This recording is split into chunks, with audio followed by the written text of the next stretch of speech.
আজকে শুরু করব ব্যতিচারের ঝালর প্রস্থ। তো ব্যতিচার ঝালর প্রস্থ বলতে কি বোঝায় সেটা বোঝার আগে ছবিটা আমরা দেখব। ছবিতে দেখো, এ এবং বি গৌণ উৎস, এটা হচ্ছে পর্দা। এ থেকে সি বিন্দুর দূরত্ব এবং বি থেকে সি বিন্দুর দূরত্ব হচ্ছে সমান। তার ফলে এ থেকে আলোকরশ্মি সি বিন্দুতে পৌঁছালে এবং বি থেকে আলোকরশ্মি সি বিন্দুতে পৌঁছালে তাদের পথ পার্থক্য 0 হয়। ফলে তারা একই দশায় এখানে মিলিত হয়। ফলে এই জায়গাটা সবসময় আলো বা উজ্জ্বল থাকে, যেটাকে বলা হচ্ছে কেন্দ্রীয় চরম বিন্দু। কেন্দ্রীয় চরম বিন্দু এর পরের যে কোনো বিন্দু যদি আমরা নির্বাচন করি, যে কোনো বিন্দুকে আমরা ধরি, তাহলে সেক্ষেত্রে এ বিন্দু থেকে, যেমন আমি যদি সেই বিন্দুটাকে পি ধরি, তাহলে এ থেকে পি এর দূরত্ব যা, বি থেকে পি এর দূরত্ব কিন্তু সেটা নয়। ফলে তাদের পথ পার্থক্য কেমন হবে, মানে পথ পার্থক্যের উপরে নির্ভর করছে যে ওই পি বিন্দুতে উজ্জ্বল পটি না অন্ধকার পটি তৈরি হবে। অর্থাৎ উজ্জ্বল বিন্দু তৈরি হবে না অন্ধকার বিন্দু তৈরি হবে। তো সেক্ষেত্রে তাহলে সি হচ্ছে কেন্দ্রীয় চরম বিন্দু।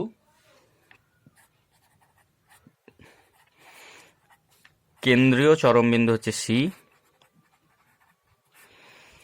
এখন এই পি বিন্দু এপি এবং বিপি, এটা হচ্ছে এ বিন্দু থেকে দুটোর পথ পার্থক্যটা আমাদের থেকে নির্ণয় করতে হবে। আচ্ছা, এবং ধরে নিচ্ছি যে পি বিন্দুটাকে আমরা ধরছি কেন্দ্রীয় চরম বিন্দু থেকে এক্স দূরে। তাহলে সিপি সমান আমরা এক্স ধরে নিচ্ছি। তাহলে আমাদেরকে নির্ণয় করতে হবে বিপি, যে আমরা দেখতে পাচ্ছি বি থেকে পি বিন্দুর দূরত্বটা বেশি, এ থেকে পি বিন্দুর দূরত্ব কম। এই দুটোর পথ পার্থক্য আমাদেরকে নির্ণয় করতে হবে।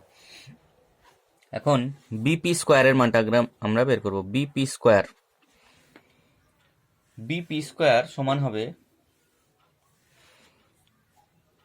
বিপি স্কোয়ার সমান হবে, দেখো এখান থেকে যদি আমরা এই একটা ডট লাইন টেনে নিই এখানে, তাহলে বিপি স্কোয়ার এটা অতিভুজ, তাহলে এটা হচ্ছে লম্ব, এটা হচ্ছে ভূমি। তাহলে ভূমিটা আমার ডি থাকছে আর লম্বটা হচ্ছে এক্স, এই পর্যন্ত এক্স। আর এ থেকে বি এর দূরত্ব যদি 2D হয়, তাহলে এই অর্ধেকটা হচ্ছে ডি। তাহলে এইটুকু অংশ আমার ডি হবে। তাহলে বিপি স্কোয়ার সমান বড় ডি স্কোয়ার, মানে ভূমি স্কোয়ার প্লাস লম্ব হচ্ছে এক্স প্লাস ডি এর স্কোয়ার। তেমনি এপি স্কোয়ারের মানটা আমরা বের করব।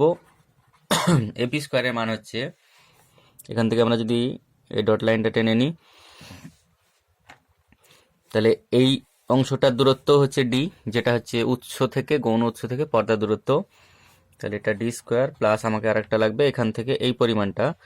তো এই পরিমাণটার দূরত্ব হচ্ছে এক্স মাইনাস ডি, এটুকু ডি। তাহলে এক্স মাইনাস ডি এর স্কোয়ার। তাহলে এখান থেকে আমরা নির্ণয় করব BP square minus AP square সমান, তাহলে সবগুলো কেটে যে থাকবে d x plus d whole square minus x minus d এর হোল স্কোয়ার। তো এটার ক্যালকুলেশন করলে যেটা দাঁড়াবে সেটা হচ্ছে 4xd। তাহলে এটা আমরা যদি ফর্মুলা ফেলি, এ স্কোয়ার মাইনাস বি স্কোয়ারের সূত্র, তাহলে BP plus AP into BP minus AP সমান 4xd। তাহলে এখান থেকে বিপি মাইনাস এপি সমান 4xd by BP plus AP. তাহলে এখান থেকে যে মানটা আমরা পাবো, এখন বিপি প্লাস এপি এর মানটা কত হবে? যদি এরকম হয় যে গৌণ উৎস থেকে পর্দার দূরত্ব অনেক বেশি, অর্থাৎ D very very greater than এই ডি, অর্থাৎ উৎস দুটির পারস্পরিক দূরত্বের চেয়ে উৎস এবং পর্দার মধ্যে দূরত্ব যদি অনেক বেশি হয়, তাহলে এটা যদি অনেক দূরে হয়, এটা অনেক দূরে এবং পর্দাটা অনেক দূরে, ফলে এই এপি দূরত্ব আর বিপি দূরত্বকে আমরা প্রায় সমান হিসাবে ধরতে পারি। তাহলে এপি দূরত্ব এবং বিপি দূরত্ব প্রায় সমান বলতে, প্রায় সমান মানে এই ডি এর সমান হবে। তাহলে 4xd by D plus D প্রায় সমান করলাম। তাহলে 4xd বাই 2 ক্যাপিটাল ডি, এখানে 2 2 কেটে গেল, সমান হচ্ছে 2x small d by capital D. এটাই হচ্ছে পথ পার্থক্য এই এ গৌণ উৎস থেকে পি বিন্দুর এবং বি গৌণ উৎস থেকে পি বিন্দুর মধ্যে পথ পার্থক্য। এই পথ পার্থক্যের উপরে নির্ভর করছে যে পি বিন্দুতে অন্ধকার পটি না উজ্জ্বল পটি তৈরি হবে সেটা।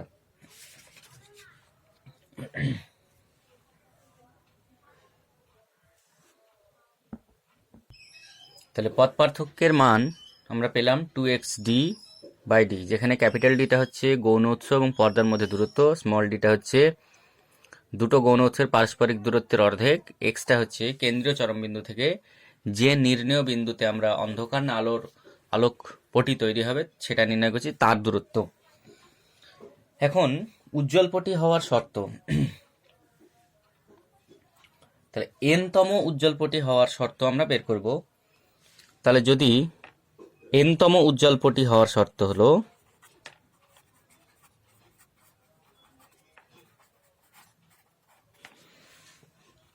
আমরা জানি যে λ/2 এর যদি যুগ্ম সংখ্যার গুণিতক হয় তাহলে সেক্ষেত্রে পথ পার্থক্যের মানটা তাহলে 2xn into d by capital D, তাহলে এটার মান যদি হয় 2n ইন্টু λ/2, অর্থাৎ λ/2 এর যুগ্ম সংখ্যার গুণিতক যদি হয় তাহলে সেক্ষেত্রে উজ্জ্বল পটি তৈরি হয় বা দুটো তরঙ্গ সমদশায় গিয়ে মিলিত হয়। তাহলে এক্ষেত্রে আমরা যদি n এর ভ্যালু 0 হতে পারে, 1 হতে পারে, 2 হতে পারে, 3 হতে পারে, এরকম চলতে পারে। এবার দেখো এখান থেকে n এর ভ্যালু যদি আমরা 0 বসাই তাহলে x এর মান 0 হয়ে যাচ্ছে, অর্থাৎ কোনটা নির্ভর সেটাও কিন্তু উজ্জ্বল পটি, কোনটা কোন জায়গাটা, এটা যদি a বিন্দু হয় এটা যদি b বিন্দু হয় তাদের মধ্যে যে এই x সমান 0 বিন্দু নির্দেশ করছে কেন্দ্রীয় চরম বিন্দুকে, অর্থাৎ এখান থেকে আমরা x এর মান তো এদিকে x হতে পারে কিংবা এদিকে x হতে পারে, যদি x এর ভ্যালু 0 হয় তার মানে কি সেটা কেন্দ্রীয় চরম বিন্দুকে নির্দেশ করছে। তাহলে এখান থেকে আমরা পাবো, ক্যালকুলেশনটা যদি আমরা করি তাহলে xn সমান হচ্ছে dn λ/2d, এ হচ্ছে n-তম উজ্জ্বল পটির অবস্থান যেখানে n এর ভ্যালু 0 থেকে হতে পারে। এখন n সমান যদি 0 হয় তাহলে সেটা আমার হচ্ছে কেন্দ্রীয় চরম বিন্দু। তাহলে n সমান যদি 1 হয় তাহলে সেটা হবে আমার প্রথম উজ্জ্বল পটি, n সমান যদি 2 হয় তাহলে হবে দ্বিতীয় উজ্জ্বল পটি, এভাবে চলবে। অর্থাৎ n এর ভ্যালু যদি 0 হয় তাহলে সেটা কিন্তু কেন্দ্রীয় চরম বিন্দু হবে, তারপরে প্রথম উজ্জ্বল পটি, দ্বিতীয় উজ্জ্বল পটি, তৃতীয় উজ্জ্বল পটি এভাবে চলবে। তাহলে আমরা যদি এবার বের করি n+1-তম উজ্জ্বল পটি আমরা নির্ণয় করতে চাই, n+1-তম উজ্জ্বল পটির ক্ষেত্রে, তাহলে xn+1 এর ভ্যালু আসবে d into n+1 into λ/2d। তাহলে n-তম উজ্জ্বল পটি অবস্থান হবে এখানে, n+1-তম উজ্জ্বল পটির অবস্থান হচ্ছে এখানে। তাহলে পরপর দুটো উজ্জ্বল পটির মধ্যে দূরত্ব কতটুকু হয়, তাহলে পরপর দুটি উজ্জ্বল পটির মাঝের দূরত্ব xn+1 মাইনাস xn সমান d into n+1 into λ/2d minus dn λ/2d। তাহলে এটার ক্যালকুলেশন করলে আসছে d/2d ইন্টু ল্যামডা। এই পরপর দুটি উজ্জ্বল পটির ব্যবধানকেই বলা হয় ঝালর প্রস্থ, এবং এটাকেই আমরা বলি যে কোনো পরপর দুটো উজ্জ্বল পটির ব্যবধানকে আমরা বলি ঝালর প্রস্থ, যেটাকে আমরা y দিয়ে চিহ্নিত করি। তাহলে এটাই হচ্ছে পরপর দুটো উজ্জ্বল পটির মাঝের ব্যবধান, এবং সেটা হচ্ছে d/2d ইন্টু ল্যামডা। তাহলে এখান থেকে আমরা নির্ণয় করলাম কিভাবে, যে যখন কেন্দ্রীয় চরমবিন্দু তৈরি হয় তখন সেক্ষেত্রে এ এবং বি উৎস থেকে যে আলোক তরঙ্গগুলো যায় তারা পরস্পর সমদশায় মিলিত হয় এবং পথ পার্থক্য সেক্ষেত্রে 0 হয়, যেখানে এন এর মানটা আমরা যদি 0 ধরতাম। কিন্তু তারপরের গুলো এন এর ভ্যালু 0 হবে না, এন এর ভ্যালু 1 হলে প্রথম উজ্জ্বলপটি, দ্বিতীয় উজ্জ্বলপটি, তৃতীয় উজ্জ্বলপটি। এবার প্রথম উজ্জ্বলপটি, দ্বিতীয় উজ্জ্বলপটি এরকম করে আমরা যদি এন-তম উজ্জ্বলপটিতে যাই, তাহলে এন-তম উজ্জ্বলপটি এই কেন্দ্র চরমবিন্দু থেকে কত দূরে অবস্থিত, সেটার ফর্মুলা এলো এটা। এবং n+1তম উজ্জ্বলপটি সে কত দূরে অবস্থিত, সেটার ফর্মুলা এলো এটা। তাহলে দুটো পরপর উজ্জ্বলপটির মাঝের ব্যবধান হয়ে গেল, সেটাকে বলা হচ্ছে ঝালর প্রস্থ। তাহলে আমরা এগুলো উজ্জ্বলপটিতে দেখলাম। তাহলে পথ পার্থক্যের ফর্মুলাটা কি ছিল? ডেল্টা সমান 2xd/d, এটা ছিল মেন ফর্মুলা। সেখান থেকে আমরা n-তম উজ্জ্বলপটি এবং দ্বিতীয় n+1তম উজ্জ্বলপটি করলাম, সেখান থেকে তাদের ব্যবধান করে ঝালর প্রস্থটা নির্ণয় করলাম। এবার যদি আমরা অন্ধকার পটি দিয়ে দেখি এর সেম ক্যালকুলেশনটা, তাহলে কেমন হবে? এবার অন্ধকার পটি হতে গেলে আমরা জানি যে দুটো তরঙ্গের পথ পার্থক্য λ/2 এর অযুগ্ম সংখ্যার গুণিতক হতে হয়, অর্থাৎ λ/2 এর অযুগ্ম সংখ্যার গুণিতক। তাহলে ধরে নিচ্ছি আমি এটা হচ্ছে n-তম অন্ধকার পটি, তাহলে n-তম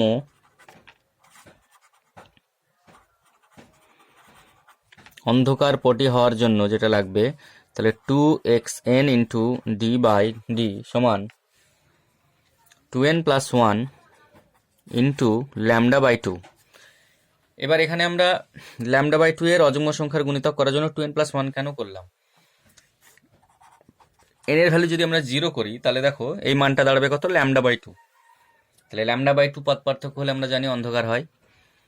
তারপর n এর ভ্যালু 1 বসিয়ে দেখো, তাহলে দুইকে এটা 3 হবে, মানে 3 λ/2। তাও এক্ষেত্রে λ/2 এর অযুগ্ম সংখ্যার গুণিতক হয়। কিন্তু যদি আমাদের এটা 0 হতো, তাহলে কি অন্ধকার পটি হতো? তাহলে তো পথ পার্থক্য 0 হলে সেক্ষেত্রে কোনটা হয়? কেন্দ্রীয় চরম পটি বা কেন্দ্রীয় চরম বিন্দু। তাহলে এখান থেকে ক্যালকুলেশনটা যদি আমরা করি xn এর ভ্যালু, তাহলে যেটা আসছে d/2d 2n+1 ইন্টু λ/2। তাহলে n সমান যদি 0 হয়, তাহলে তখন আমরা বলবো প্রথম অন্ধকার পটি। n সমান যদি 1 হয়, তাহলে বলবো সেকেন্ড পটি। n সমান যদি 2 হয়, তাহলে বলবো থার্ড অন্ধকার পটি। তার মানে n এর সঙ্গে সম্পর্কটা হচ্ছে 1 বেশি। প্রথম অন্ধকার পটি হতে গেলে n এর ভ্যালু 0 হতে হবে, দ্বিতীয় অন্ধকার পটি হতে গেলে n এর ভ্যালু 1 হতে হবে, তৃতীয় অন্ধকার পটি হতে গেলে n এর ভ্যালু 2 হতে হবে। মানে যততম অন্ধকার পটি তুমি চাইছো n এর ভ্যালু তার চেয়ে 1 কম হবে। তেমনি n+1তম অন্ধকার পটির ক্ষেত্রে যদি আমরা ফর্মুলাটা করি, তাহলে xn+1 এর জায়গায় হবে d/2d, 2n এর জায়গায় হবে n+1 +1 ইন্টু λ/2। তাহলে এই দুটোর পথ পার্থক্য যদি আমরা নির্ণয় করি n+1তম এবং n-তম অন্ধকার পটির মধ্যে পার্থক্য, তাহলে দেখব d/2d λ/2 এটা কমন। তাহলে এর ভেতরে থাকছে 2n+1 2n+2 +1 মাইনাস 2n-1, এটা কেটে গেল, -1 কেটে গেল, সমান হচ্ছে d/2d, এই 2 কেটে যাচ্ছে, এই 2 কেটে যাচ্ছে, ফলে d/2d ইন্টু λ। এটাই হচ্ছে ঝালর প্রস্থ, যেটাকে আমরা ওআই দিয়ে লিখেছিলাম। তাহলে ঝালর প্রস্থের যে ফর্মুলা, সেটা উজ্জ্বল পটি দিয়েও যা আসছে, অন্ধকার পটি দিয়েও তাই আসছে, d/2d ইন্টু λ। তার মানে এখান থেকে কি বোঝা যাচ্ছে যে অন্ধকার পটির যা দূরত্ব হয়, উজ্জ্বল পটির ঠিক তাই দূরত্ব হয়। ছবি আমি এর আগের দিনও বুঝিয়েছিলাম কিরকম হয়। এই বিন্দুটাকে যদি তুমি x সমান 0 ধরো, তাহলে ধরে নাও এই অংশটা থেকে এই অংশটা পর্যন্ত হচ্ছে কেন্দ্রীয় চরম বিন্দু বা কেন্দ্রীয় উজ্জ্বল পটি, তারপরে ফাঁকা, তারপরে আবার অন্ধকার, তারপরে আবার আর একটা পটি হবে প্রথম উজ্জ্বল পটি। এখানেও তাই, ঠিক একই রকমভাবে। এটা হচ্ছে এদিককার বাম দিকের বা নিচের উজ্জ্বল পটি। তাহলে এটা হবে কেন্দ্রীয় উজ্জ্বল পটি, তারপরে অন্ধকার, তারপরে আবার উজ্জ্বল পটি, তারপরে আবার অন্ধকার, তেমনি নিচের দিকেও দুই পাশেই। তার মানে এখান থেকে ছবি অনুযায়ী এটা মানে এই ঝালর প্রস্থের মান দুই দিক থেকে একই আসছে। এটা দ্বারা এটা বোঝাচ্ছে যে প্রত্যেকটা পটিগুলোর যে চওড়া সেগুলো সমান। কেন্দ্রীয় উজ্জ্বল পটি যতটা চওড়া, প্রথম উজ্জ্বল পটিও ততটাই চওড়া, দ্বিতীয় উজ্জ্বল পটিও ততটাই চওড়া, তেমনি এদিকেও তাই। তেমনি অন্ধকার পটিগুলোও সেম একই রকম চওড়া। তাহলে পরপর দুটি উজ্জ্বল বা পরপর দুটো অন্ধকার পটির ব্যবধান সমান, এই ব্যবধানকে বলা হয়েছে ঝালর প্রস্থ, যেটাকে আমরা লিখছি y সমান d/2d ইন্টু ল্যামডা। আচ্ছা, এবার উজ্জ্বল আর অন্ধকার পটির অবস্থানের যে ফর্মুলাটা এলো, উজ্জ্বল পটির অবস্থানের জন্য xn সমান হচ্ছে dn ল্যামডা বাই 2d। এটা হচ্ছে উজ্জ্বল পটির অবস্থানের ফর্মুলা। এবং n এর ভ্যালু যদি 0 হয় তাহলে আমরা জানি সেটা হচ্ছে কেন্দ্রীয়, সেন্ট্রাল ম্যাক্সিমাম। n এর ভ্যালু 1 হলে হবে ফার্স্ট ম্যাক্সিমাম, n এর ভ্যালু 2 হলে সেকেন্ড ম্যাক্সিমাম, এভাবে চলছে। কিন্তু অন্ধকারের ক্ষেত্রে কি হচ্ছে, xn এর ভ্যালু হচ্ছে d/2d 2n + 1 into lambda by 2। এক্ষেত্রে কি হচ্ছে, এক্ষেত্রে একটু পার্থক্য আছে। n এর ভ্যালু যদি 0 হয় তাহলে হচ্ছে ফার্স্ট মিনিমা বা প্রথম অন্ধকার পটি, n এর ভ্যালু 1 হলে সেকেন্ড মিনিমা, n এর ভ্যালু 2 হলে থার্ড মিনিমা। তার মানে এখান থেকে বোঝা যাচ্ছে যে অন্ধকার পটিগুলোর ক্ষেত্রে ফর্মুলাতে আমাদেরকে, যদি আমরা প্রথম অন্ধকার পটির নির্ণয় করতে চাই তাহলে n এর ভ্যালু 0 বসাতে হবে। যদি পঞ্চম অন্ধকার পটি আমরা বের করতে চাই তাহলে n এর ভ্যালু 4 বসাতে হবে। যদি 22তম অন্ধকার পটি বের করতে চাই তাহলে n এর ভ্যালু 21 বসাতে হবে। সবসময় n এর ভ্যালু 1 কম বসাতে হবে। কিন্তু উজ্জ্বল পটির ক্ষেত্রে আমরা যততম পটি বের করতে চাইছি n এর ভ্যালু ততটাই বসাতে হবে। আর ঝালর প্রস্থের ফর্মুলা হচ্ছে এখান থেকে d/2d ইন্টু ল্যামডা।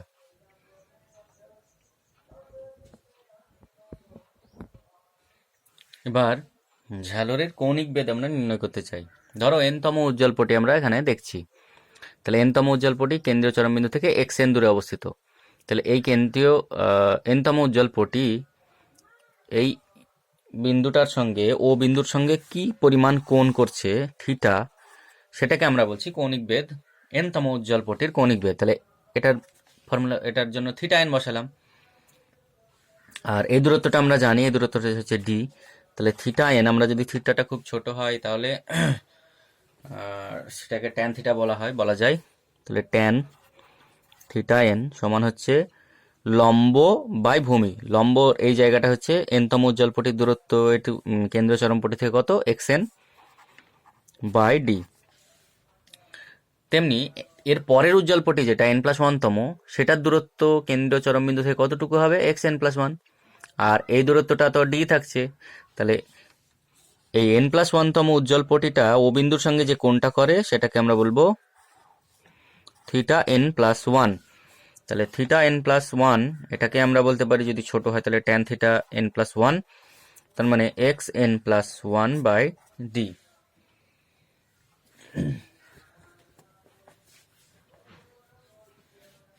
তাহলে পরপর দুটি ঝালরের মধ্যে কৌণিক ব্যবধান বা কৌণিক বেদ,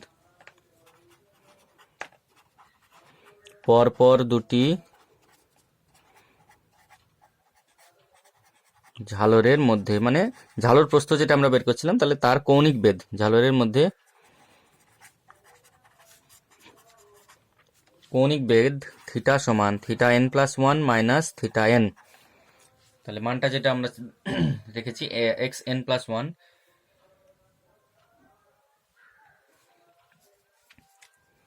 xn+1 এর ফর্মুলা আমরা জানি d into n+1 into lambda by 2 into d by, এই ভ্যালুটা d আসছে, minus dn lambda by 2d by d।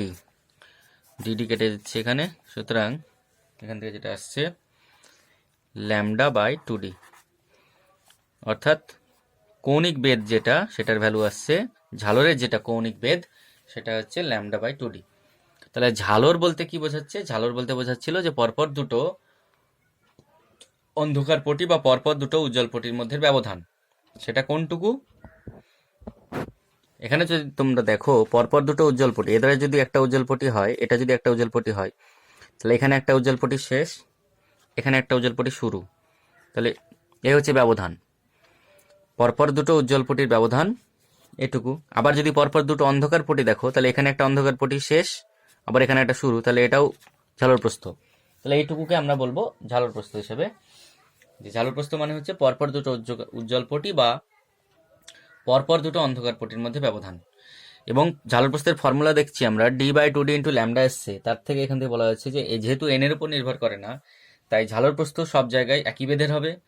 ঝালর প্রস্থ আলোর তরঙ্গ দৈর্ঘ্যের সঙ্গে সমানুপাতে পরিবর্তিত হয়, অর্থাৎ যদি বেশি তরঙ্গ দৈর্ঘ্যের আলো হয় সেক্ষেত্রে ঝালর প্রস্থ বেশি হবে, যদি কম তরঙ্গ দৈর্ঘ্যের আলো হয় সেক্ষেত্রে ঝালর প্রস্থ কম হবে। যেমন লাল আলোর ক্ষেত্রে ঝালর প্রস্থের মান বড় হবে, কারণ লাল আলোর তরঙ্গ দৈর্ঘ্য বেশি, এবং বেগুনি আলোর ক্ষেত্রে কম হবে। তাছাড়া ডি এর মান যদি বাড়ে তাহলে ঝালর প্রস্থের মান বাড়বে। ডি মানে হচ্ছে দূরত্ব, গৌণ উৎস এবং পর্দার মধ্যে দূরত্ব বাড়লে ঝালর প্রস্থের মান বেশি হবে, এবং ছোট ডি অর্থাৎ দুটো গৌণ উৎসের মধ্যের দূরত্ব যত কম হবে ঝালর প্রস্থ তত বেশি হবে। এই হচ্ছে ঝালর প্রস্থ সংক্রান্ত কিছু আছে। এরপরে ঝালর প্রস্থের মাঝে অর্থাৎ গৌণ উৎসের মাঝে যদি কোনো পাতলা পাত দিয়ে দেওয়া হয় তা সেক্ষেত্রে ঝালর প্রস্থের কিরকম পরিবর্তন হবে সেটা আমরা পরের দিন আলোচনা করব।